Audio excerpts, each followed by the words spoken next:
Good morning and Jai Hind to all of you. This is Rashmi Singh from VS Memorial Public School.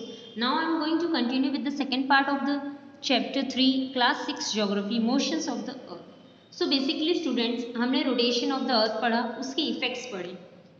एक one day rotate करने में पूरा एक दिन चक्कर लगाने में अर्थ को कितना टाइम लगता है 24 आवर्स. अब नेक्स्ट हम पढ़ते हैं the circle of illumination. The circle of illumination का क्या मतलब होता है देखते हैं. The sun is the main source of heat and light for the earth. Due to the spherical shape of the earth, only one half of its get light from the sun and at a time, and the other half remains in the darkness. The circle of illumination is an imaginary line which separates the lighted part of the earth from a dark one. Thus, the portion of the earth that receives sunlight experiences day, while the portion which is in the darkness experiences night. अब देखो circle of illumination के paragraph इन्होंने पहले हमसे क्या कहा कि सन एक main source of heat and light है. ये हमारे अर्थ के लिए तो हमें पता है, क्योंकि अर्थ को अगर हम स्फेरिकल शेप में कंसीडर किया जाता है तो पूरे जो ये वन डे के इनके रोटेशन में एक टाइम ऐसे आता है कि दिन होती है और एक टाइम रात होती है. मतलब हाफ पार्ट में दिन रहेगा, हाफ पार्ट में रात रहेगा. इसे पूरा रोटेट करते हुए होता क्या है बच्चों, जैसे मान लीजिए फिगर आपको दिया हुआ है, ये आपका सन है, ठीक है. सन की रेज अब जैसे ये रोटेट कर रहा है तो सन की रेज इसके हाफ पार्ट पे यहाँ पड़ेगी, तो ऑपोजिट साइड आपकी नाइट रहेगा और जिस तरफ रेज पड़ेंगी उस साइड क्या होगा डे. एग्जाम्पल के तौर पे मैं आपको अपना एग्जाम्पल बताती हूँ. एक बॉल ले लीजिए, पूरे कमरे में अगर एक बॉल रख लीजिए, अंधेरा कर दीजिए, उसके बाद आप उस पर फ्लैश करिए, लाइट की फ्लैश डालिए टॉर्च से, तो आप देखोगे जहाँ फ्लैश करोगे वहाँ आपको लाइट दिखेगी और उसके ऑपोजिट साइड डार्क दिखेगा. सेम यही प्रोसेस होता है. जब हमारे सन के चारों तरफ अर्थ रोटेट करता है तो एक पार्ट में डे रहता है क्योंकि वो डायरेक्ट सन के कांटेक्ट में रहता है, मतलब डायरेक्ट उस पर सन की रेज पड़ती रहती है, और दूसरे हाफ पार्ट में क्या होता है नाइट, ठीक है. अब इन्होंने क्या कहा कि ये जो इमेजिनरी लाइन होती है डे और नाइट के बीच में, ये जो इमेजिनरी लाइन आपको दिख रही है, इसी को हम सर्कल ऑफ इल्यूमिनेशन कहते हैं. क्या कहेंगे? Circle of illumination. ये डे और नाइट को डिवाइड करता है. अगर अर्थ इसको तुम बीच से कट करोगे तो यहाँ भी तो एक बड़ा सर्कल बनेगा, ठीक है. तो ये आपका सर्कल ऑफ इल्यूमिनेशन है. सर्कल ऑफ इल्यूमिनेशन एक इमेजिनरी लाइन है जो आपके अर्थ के लाइट पार्ट और डार्क पार्ट को डिवाइड करती है. इमेजिनरी इसलिए कहा गया कि वो आपको दिखेगा नहीं, इसको साइंटिस्ट ने इमेजिन किया कि वो एक पार्ट जहाँ डार्क लाइट और आपकी नाइट डिफरेंट होती है, अलग होती है, डिवाइड की जाती है, ठीक है. Thus the portion of the earth that receives sunlight experience day while the portion which is darkness experience night. अब देखो जो सनलाइट रिसीव करेगी वहाँ डे होगा और जो उसके ऑपोजिट साइड है वहाँ नाइट होगा. क्योंकि अर्थ रोटेट हो रहा है तो पूरे दिन भर में ऐसे सबको पूरे इस 24 घंटे के समय में हर बार अर्थ का कोई एक पार्ट सनलाइट के नज़दीक आएगा, वहाँ दिन होगा और नाइट होगा. अगर ये रोटेट नहीं करता तो सिर्फ एक ही पार्ट में दिन होता और एक पार्ट में पूरे 24 घंटे में एक पार्ट रात होती और एक पार्ट आपका दिन होता. अगर ये रोटेट ना करता तो समझ रहे ना. जैसे अब 12 घंटे के दिन 12 घंटे की रात हो रही है क्योंकि रोटेशन में एक बार हमें दिन हो रहा है, एक बार रात हो रही है. पर अगर ये रोटेट ना करता तो फिर पूरा दिन दिन ही होता, मतलब सिर्फ मॉर्निंग होती और दूसरे ऑपोजिट साइड में पूरे दिन रात ही होती. अब नेक्स्ट इन्होंने हमें एक एग्जाम्पल की तरफ खुद समझाने की कोशिश की है कि एक्चुअली है क्या. Let us try to understand how days and night are caused with the help of an activity. In a dark room place a globe in front of an electric bulb. एक dark room मतलब पूरे room में light of कर दीजिए, globe ले लीजिए, उसके सामने एक इलेक्ट्रिक बल्ब लगा दीजिए, ठीक है. अब इलेक्ट्रिक बल्ब को switch on the light on कर दीजिए. तो अब क्या देखेंगे, you will see the half of the globe is lighted while the other half is dark. Mark a point A in the dark portion of the globe. Now rotate the globe on its axis from west to east through 90 degree. Point A will be turn towards the sun and will gate diffuse light. अब होता क्या है, आपने एक dark room में एक globe रखा, globe तो आप जानते ही हो, फिर आपने उसके सामने एक इलेक्ट्रिक बल्ब रखा और लाइट ऑन कर दी, ठीक है. उसके बाद उसके जस्ट सामने, ऊपर नहीं जस्ट सामने उसके रखोगे तो जिस पोर्शन पे फ्लैश पड़ेगी, लाइट पड़ेगी, वहाँ तो आपको उजाला दिखेगा, उसके ऑपोजिट साइड आपको क्या दिखेगा डार्क. सेम इसी तरह हमारे अर्थ के रोटेशन की वजह से डेज एंड नाइट ऑकर करते हैं. उसी को डिटेल में समझाया हुआ. We normally notice such light before the actual sunrise. This is called the dawn. अब देखिए dawn का मतलब क्या होता है. आपने सनराइज के पहले जो लाइट आप देखोगे, मतलब जैसे हम लोग को पता है कि हाँ अब सूर्य भगवान निकलने वाले हैं, अब सूरज निकलने वाले, आपका सनराइज होने वाला है, तो उसके पहले एक रोशनी दिखेगी आपको, एक लाइट दिखेगी. सनराइज के पहले की जो लाइट होती है उसे dawn कहते हैं, ठीक है. उसके बाद दूसरा आपका दिया है dusk and twilight. Dusk and twilight क्या होता है, ये जो आपको फिगर में दिया हुआ है, मतलब सनसेट के बाद जो आपको हल्की सी रोशनी दिखती है, सनसेट के बाद जो आपको हल्की सी रोशनी दिखती है उसी को हम डस्क या ट्विलाइट कहते हैं। तो ये दोनों भी आपको पता होना चाहिए कि डॉन क्या है और डस्क या ट्विलाइट क्या है। डस्क ट्विलाइट क्या है, वो डिफ्यूज लाइट जो आपको आफ्टर सनसेट देखने को मिलती है, डिफ्यूज लाइट, क्योंकि आपका सन अब चला गया है, सेट हो गया है, उसके बाद जो बची हुई लाइट आपको हल्की सी रोशनी वहाँ दिखती है उसी को ट्विलाइट कहा जाता है। सो बेसिकली अब हम पढ़ेंगे length of the day and night. ठीक है, we notice that the length of days and night is not same throughout the year. हम ये चीज़ नोटिस करते हैं कि जो आपका डे और नाइट का लेंथ है वो पूरे साल एक जैसे नहीं होता, कभी दिन बड़ा होता है तो कभी रात बड़ी होती है। ठीक है, कभी दिन छोटा होता है तो रात छोटी होती है, मतलब रात बड़ी होती है। ये डिफरेंसेस आप ठंडियों में देखते हो, ठंडियों में आपको रात बड़ी लगती है, दिन छोटा होता है। तो ये वेरिएशन हमारे अर्थ, एक्चुअली तो हमारे अर्थ के रेवोल्यूशन की वजह से होता है। जो अर्थ रेवोल्यूट करता है, चारों तरफ सन के चक्कर लगाता है, उसकी वजह से होता है। और हल्का सा जो उसका वेरिएशन का मेन जो रीज़न होता है उसके झुकाव की वजह से। क्या होता है, उसके झुकाव की वजह, उसकी इंक्लिनेशन की वजह से, उसके ये जो एक्सेस होता है, इमेजिनरी लाइन होती है, उसके उस इंक्लिनेशन की वजह से। कैसे समझो, due to this inclination the northern hemisphere remains inclined towards the sun for half of the year and the southern hemisphere during the other half. अब इस झुकाव की वजह से क्या होता है, अगर हम इसको 20 से डिवाइड कर दें तो ये हमारा नॉर्दर्न पार्ट हो गया बच्चों, ये हमारा साउदर्न पार्ट हो गया। इस इंक्लिनेशन की वजह से क्या होता है कि 6 महीने तक आपके नॉर्दर्न हेमिस्फीयर सन की तरफ फेस करता है और बाकी 6 महीने साउदर्न हेमिस्फीयर। ठीक है, इस इंक्लिनेशन की वजह से, क्योंकि ये झुक रहा है, ऐसे टिल्ट होकर तब ऐसे मूव कर रहा है, टिल्ट होकर ऐसे तो मूव कर रहा है, मतलब ये टिल्ट होगा ऐसे, समझ लीजिए ऐसे टिल्ट होके ऐसे ऐसे मूव कर रहा है। तो इस 6 महीने में northern hemisphere remains inclined towards the sun for half. 6 महीने तक ये नॉर्दर्न हेमिस्फीयर, क्योंकि 365 डेज लगता है एक चक्कर लगाने में, एक रेवोल्यूशन में, सन के चारों तरफ चक्कर लगाने में अर्थ को 365 डेज लगता है, मतलब एक साल लगता है। तो 6 महीने तक नॉर्दर्न हेमिस्फीयर सन की तरफ रहता है, इंक्लाइंड, मतलब ऐसे नहीं कि घूमता नहीं है, घूमता है। तो नॉर्दर्न में से पूरा ये पार्ट है ना घूमते हुए, और बाकी 6 महीने साउदर्न हेमिस्फीयर। अब उससे डिफरेंसेस क्या होते हैं वो पढ़ते हैं। In figure 3.6, a north pole is inclined towards the sun and the south pole is turned away from the sun. Thus, the larger part of the northern hemisphere receives the sunlight. अब देखो 3.6 figure में देखिए, ये आपका inclination हो गया। इसकी वजह से जो नॉर्थ पोल है वो सन की तरफ इंक्लाइंड होगा, झुका होगा। जब सन की तरफ झुका होगा तो जो सनलाइट है वो नॉर्दर्न पार्ट्स में ज़्यादा रिसीव करेगा। सनलाइट है वो नॉर्दर्न पार्ट्स में ज़्यादा, नॉर्मल सी बात है, अगर आप किसी तरफ बैठे, ठीक है, आप बैठे आग की तरफ बैठे, आप उस आग की तरफ झुकें तो जो पार्ट आपका आग की तरफ झुका होगा, फायर की तरफ झुका होगा, उसे ज़्यादा हीट महसूस होगा, और जो पार्ट पीछे होगा उसे कम हीट महसूस होगा।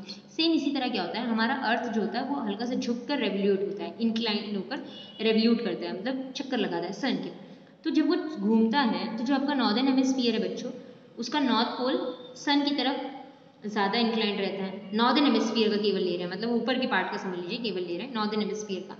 तो इस नॉर्दर्न हेमिस्फीयर में जो नॉर्थ पोल होता है वो सन की तरफ ज़्यादा झुका हुआ होता है, तो वहाँ दिन बड़ी होती है, रात छोटी होती है। ठीक है, आपके पूरे नॉर्दर्न हेमिस्फीयर में क्या होगा, दिन बड़ी होगी, रात छोटी होगी। क्यों, क्योंकि वो सन की तरफ ज़्यादा झुका हुआ है, सन की रेज उस पर डायरेक्ट पड़ रहे हैं, इसीलिए वहाँ दिन बड़ा होगा, रात छोटा होगा, नॉर्दर्न हेमिस्फीयर। अब इसी टाइम में साउदर्न हेमिस्फीयर में क्या हो रहा होगा, इसी टाइम में आपके साउदर्न हेमिस्फीयर में क्या हो रहा होगा, ये नॉर्दर्न हेमिस्फीयर में क्योंकि ये सन की तरफ झुका है तो यहाँ दिन बड़ा होगा, रात छोटी। इसी टाइम में साउदर्न हेमिस्फीयर में उल्टा होगा, रात बड़ी होगी, दिन छोटा होगा। क्यों, क्योंकि साउदर्न हेमिस्फीयर में आपकी जो हीट है वो कम, मतलब कम रिसीव कर पाएगा, सनलाइट उस पर कम पड़ेगी, इस वजह से आपके साउदर्न हेमिस्फीयर में रात बड़ी होगी और दिन छोटा होगा।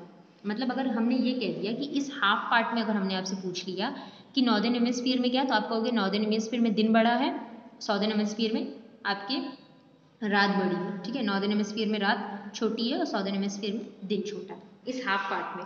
नेक्स्ट इन्होंने क्या कहा, in figure 3.6 south pole is inclined towards the sun and north pole is turned away from the sun. अब दूसरे फिगर में देखिए, बी फिगर में, इसमें क्या हो रहा है, साउथ पोल इसकी तरफ झुका है, क्योंकि अगर आप इस रेस को ऐसे देखोगे, देखो ये नॉर्थ पोल है और ये साउथ पोल है। अब देखिए नॉर्थ पोल सन की तरफ ज़्यादा झुका हुआ है अदर पार्ट में, thus the larger part of the southern hemisphere receives sunlight and this result longer days and shorter nights in the southern hemisphere।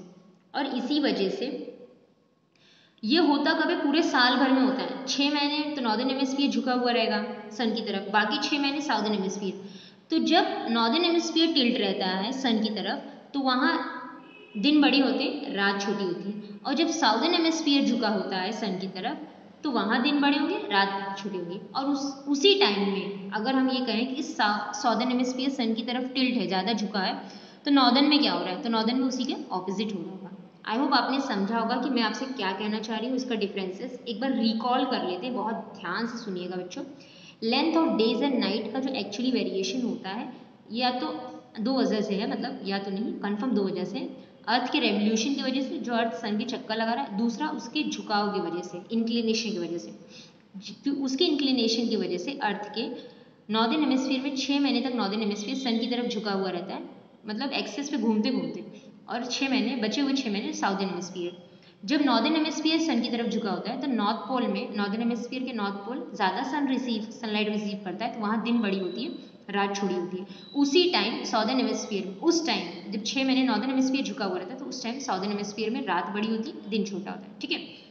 जब साउदर्न, फिर 6 महीने बाद जब साउदर्न हेमिस्फीयर आपके अर्थ की तरफ झुका हुआ होता है, तो टिल्ट होता है, तो वहाँ साउदर्न हेमिस्फीयर में दिन बड़ा हो गया, रात छोटी होगी, और नॉर्थ में उसका जस्ट उल्टा। Throughout the year, the length of the days and night is equal at the equator. It is of 12 hours each. पर इस पूरे साल में जो है, थ्रू आउट द ईयर, सिर्फ इक्वेटर ही एक ऐसी जगह है जहाँ length of days and night equal होता है। क्यों? क्योंकि देखिए आपका ये पार्ट टिल्ट हो रहा है, आपका north part south part tilt झुकने की वजह से डिफरेंस आता है, पर आपका जो इक्वेटर है वो उसी पोजीशन पे रहेगा। नॉर्थ पोल साउथ पोल, जैसे मान लीजिए कोई चीज़ ऐसी, ये पेंसिल ही आप अपना अर्थ समझ लीजिए, ये झुक रही है, ये सन के नज़दीक आ रही है, पर ये पार्ट तो वैसे ही रहेगी। अगर आप ऐसे कर दोगे तो भी देखिए ये पार्ट वैसे ही रहेगा। तो इक्वेटर में डिफरेंसेस नहीं आते। इक्वेटर में पूरे साल 12 घंटे का दिन होता है, 12 घंटे की रात होती है, मतलब कि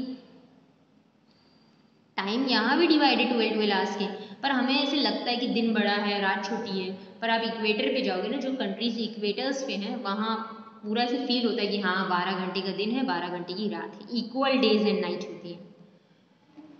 What would happen if the axis of the earth was vertical?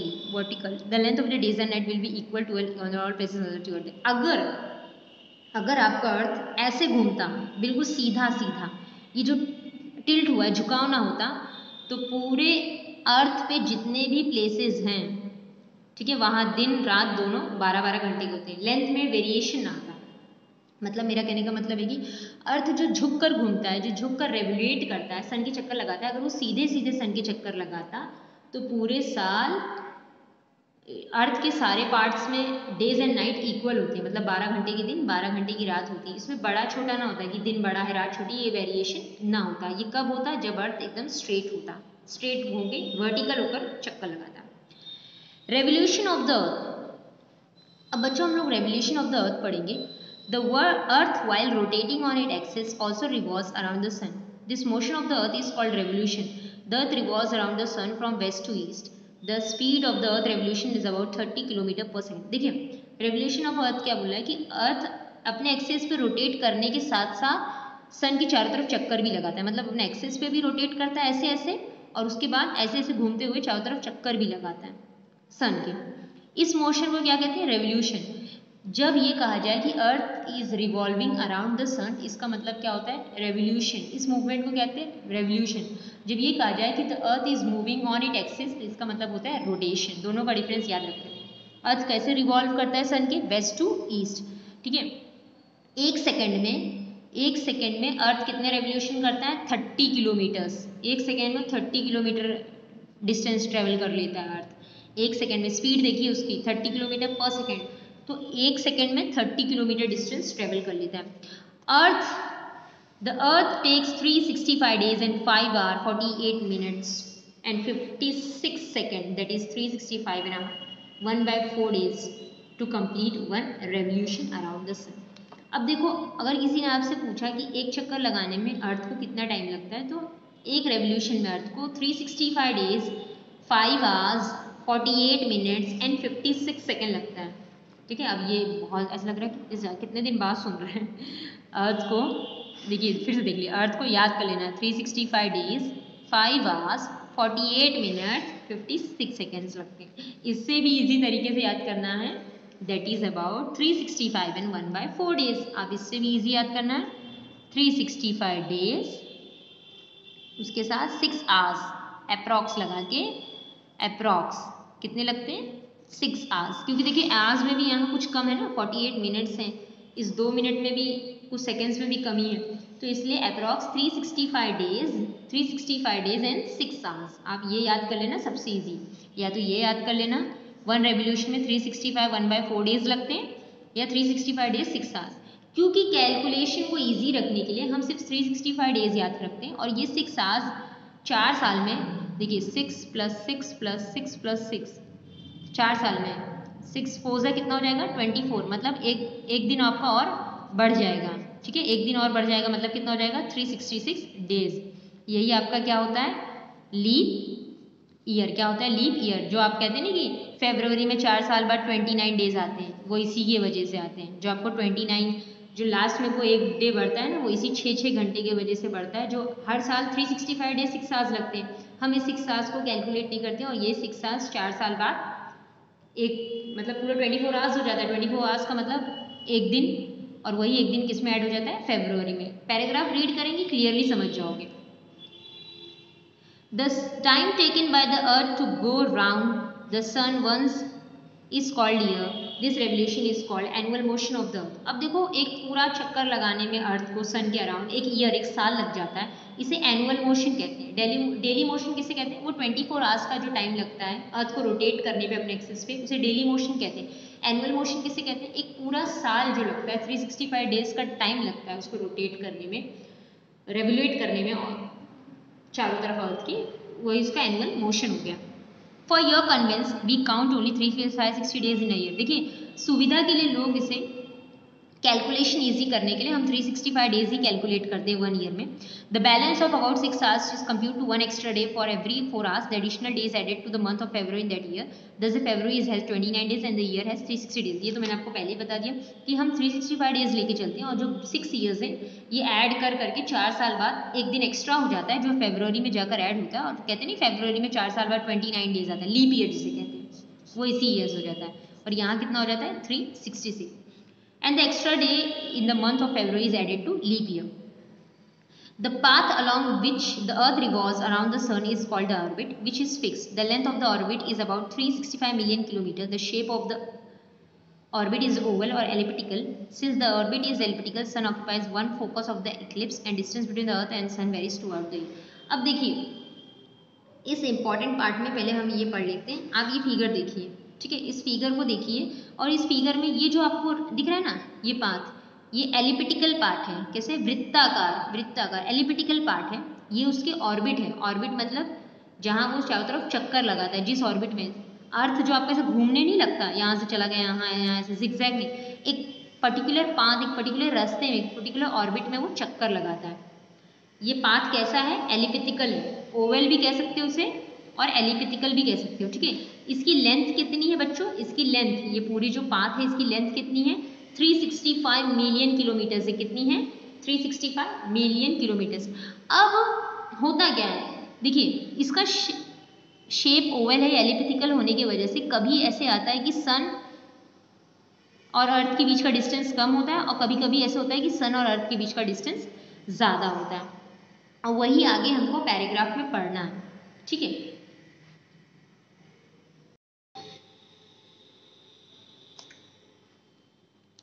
When the distance between the earth and the sun is minimum, about 146 million kilometers, the earth is said to be parallel, means near, Helios means the sun, ठीक है। The sun is at the position on or around 4 January every year. When the distance between the earth and the sun is maximum, about 151 kilometers, the earth is said to be aphelion. Ap means away from, Helios means the sun. The sun is at the position or around 4 July every year.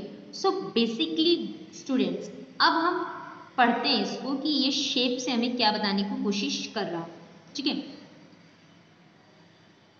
ये क्या कह रहे हैं बच्चों कि जैसे अर्थ सन के चारों तरफ चक्कर लगा रहा, तो ऐसे एक टाइम आता है कि इनके बीच का डिस्टेंस अर्थ और सन के बीच का डिस्टेंस कम और ज़्यादा हो जाता है।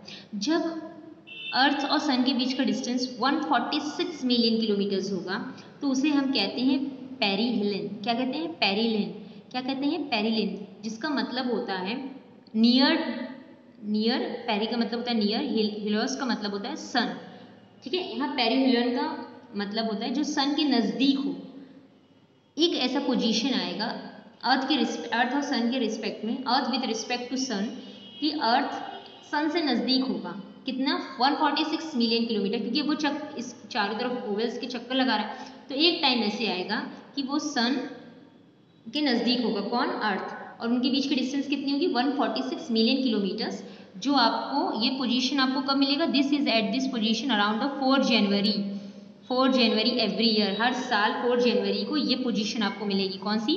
पेरिहेलिन की। पेरिहेलिन की ये पोजीशन आपको कब मिलेगी?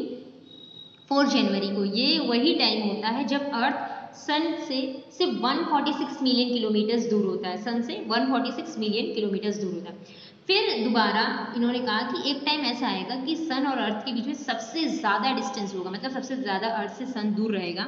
वो आपका कब होगा? 4 जुलाई। हर साल 4 जुलाई को एक ऐसा टाइम होता है कि जब अर्थ और सन के बीच की डिस्टेंस 151 मिलियन किलोमीटर्स होती है, जिसे हम क्या कहते हैं? एपिलियन कहते हैं। क्या कहते हैं? एपिलियन कहते हैं। इसका मतलब ही होता है away from the sun, away from the sun. So basically हमने 2 पॉइंट्स जाना कि 2 ऐसे पोजीशंस होते हैं जब अर्थ सन के सबसे ज़्यादा नज़दीक होता है, लगभग 146 मिलियन किलोमीटर्स। 4 जनवरी को आपको हर साल देखने को मिलेगा, एवरी ईयर। और एक टाइम होता है जब वो सन से बहुत ज़्यादा दूर होता है, 4 जुलाई को, 151 million kilometres. The distance between the Earth and the Sun varies only about 3% during one complete revolution. Thus, the average distance between the Earth and Sun is about 148.5 million kilometers. अब इन्होंने क्या कहा है कि distance between the Earth and Sun varies only about 3% during one complete revolution. एक पूरे revolution में सिर्फ उनके बीच का जो distance between अर्थ और सन के बीच का जो डिफरेंस आता है, कि जो कभी पोजीशन कम, कभी मिनिमम, कभी मैक्सिमम होती है, ये लगभग सिर्फ 3% का डिफरेंस आता है। सिर्फ 3% का। अगर किसी ने आपसे पूछा कि अर्थ और सन के एवरेज डिस्टेंस क्या है, तो 148.5 मिलियन किलोमीटर एवरेज निकाला गया है। कभी 146 मिलियन किलोमीटर्स रहते हैं, इतना नज़दीक आ जाता है, कभी दूर चला जाता है 151 मिलियन किलोमीटर्स, क्योंकि चक्कर लगा रहा है। और कैसे, किस पाथ में रेवोल्यूशन कर रहा है? एलिप्टिकल, ओवल शेप में है, एलिप्टिकल ऑर्डर में चक्कर लगा रहा है, एक ऐसे ऑर्बिट में। तो कभी तो ऐसा आता है कि जब सन से अर्थ नज़दीक में आ जाता है 146 किलोमीटर, कभी दूर चला जाता है। तो अगर एवरेज डिस्टेंस पूछा जाए सन और अर्थ का, तो 148 मिलियन किलोमीटर्स। ठीक है, अब नेक्स्ट हमें क्या पढ़ना है? Effects of the earth's revolution. So basically the revolution of the earth around the sun causes variation in the length of the day and night, in the distribution of heat over the surface of the earth and the phenomena of seasons. So basically अर्थ के revolution की वजह से क्या क्या effects हैं? Days and night में variation, दिन बड़ा रात छोटा जो होता है, इसके मेन रीजन आपका अर्थ का रेवोल्यूशन ही है, क्योंकि इंक्लाइंड होकर झुक रहा है, तो रेवोल्यूट करने की वजह से ही हो रहा है, रेवोल्यूशन है। और दूसरा जो आपके सीजन्स में चेंजेस आते हैं, इसकी वजह से। और अर्थ में डिस्ट्रीब्यूशन ऑफ हीट, मतलब कभी मौसम ठंडा गर्म, ये इस सीजन में चेंजेस सिर्फ इतना याद रखना, दिन बड़ा छोटा होना, लेंथ में वेरिएशन, लेंथ ऑफ डेज में वेरिएशन, और सीजन में चेंजेस, ये दोनों किसकी वजह से होता है? अर्थ के रेवोल्यूशन की वजह से। ठीक है, अर्थ के रेवोल्यूशन की वजह से। अब बचा था फिनोमिना ऑफ सीजन, हम उसको आपको नेक्स्ट डे पढ़ाएंगे। थैंक यू, जय हिंद।